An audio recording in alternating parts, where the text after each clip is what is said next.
Steven Sauer, and I want to show you how to play my game, the Aberrant Apothecary. Okay, so check it out. So what do you get in the game? Well, in the box we have a bag. And in this bag we have first a set of rules. Now in the rules, the first time you go through the rules is a front and back with all the details, but after the first time you play it, I've left quick reference down the side, so all you ever need to do is refer to the setup, objective, turn order, how to barter, and final scoring.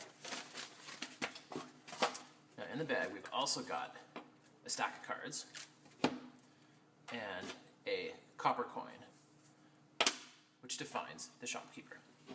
Now the cards, there are different kinds of cards. There are ingredients, which are separated into 4 different colors, and there are 12 different potions cards, which you will note by having 2 separate colors on them. And also included are some turn order reference and a quick reference for how to barter. Okay, now this game is about 2 things: set collection and bartering. Now the first thing is set collection. So to start, what we're going to do is we are going to flip over 3 potions cards to the table. Now what these are is these are common goals for everyone playing the game. Anyone can brew any one of these 3 potions. And they just give you some kind of indication of which kind of ingredients you want to draft. Okay, so how do potions cards work? Well, first of all, the potions are going to tell you 2 different things. The first thing they're going to tell you is which type of ingredients you want to get, based on what season they were harvested in. Now, you can either follow the names that I have here, the symbols, or simply the colors. This is saying autumn, winter, spring, summer, or summer and autumn. Now, the second thing that they're going to talk about is in alchemy there's a whole bunch of processes, but I focused on 2 different ones. I focused on distillation and precipitation, signified by the green and orange symbols. Now, what that means is on the cards themselves, there are some different pipes here. Now if you see, there's the main center pipes, which is the single pipe, followed by a shape, and the single pipe again. But coming out of the top is distillation, which is a process that follows gas. And then coming across the bottom is precipitation, which is a process that follows the sediment in a potion. So, whoever's holding the shopkeeper token gets to be the person that flips the cards this turn. So what I'm going to do is I'm going to take the ingredients and I'm going to flip over a number of cards face up on the table. Now the quantity of cards you're flipping here differs depending on the number of people playing. In this example it would be a 4-player game.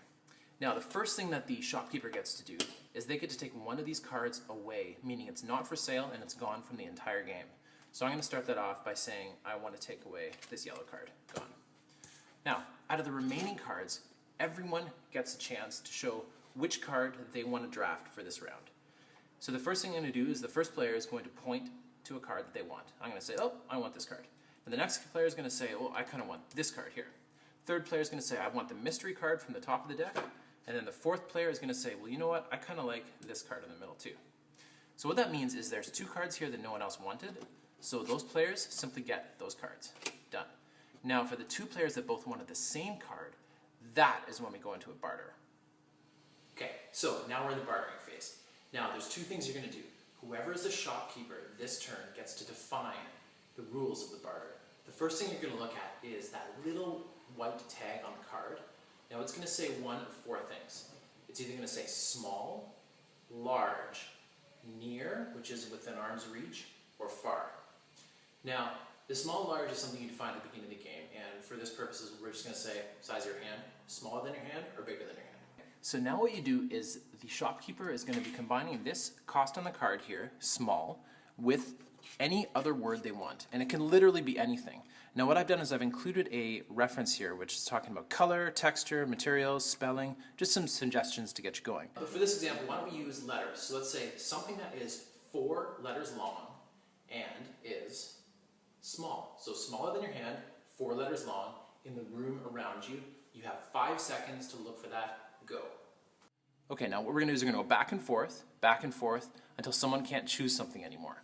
Okay, so now the player that won the barter gets to take this card, and the loser has to take whatever card's left. Okay, now fast forward to the end of the game. Now, in this game here, let's just say I collected 5 cards. What I'm going to do is to enter final scoring, the first thing we do is we need to connect all of our ingredients. And what that means is we lay our cards down and we need to connect up the tubes. Now what I'm trying to do is I'm trying to connect all my single tubes to single tubes and multiple tubes to multiple tubes here. And you need to focus and remember that the bottom tubes can only connect to the bottom, and the top tubes can only connect to the top. So in this case, these two cards could not go beside each other. I'm also trying to focus on left and right combinations of the same shape. So let's see here. There we go. We can get 5, we follow the tubes, everything is connected. And then what you do is you get to decide which one of these 3 potions you want to brew to score you points. Now in this specific case, I would probably want to choose this potion. So I grab the potion and I put it at the end of my line. Okay, now to score points, the first thing you're going to do is you are going to score points based on the colors. So this is telling me that I wanted to have orange and yellow ingredients in my potion. So 1, 2, 3, I have 3 points. Okay, the second thing I'm going to do is I'm going to add any points for any of the left and right combinations I matched of the same shape. So this is +1 point, and that one doesn't match, so it doesn't count. So my 3 is now up to a 4. Now the final thing I'm going to do is, if you look at the bottom of your potion card here, it says best brewed through precipitation. Now precipitation was those bottom pipes here.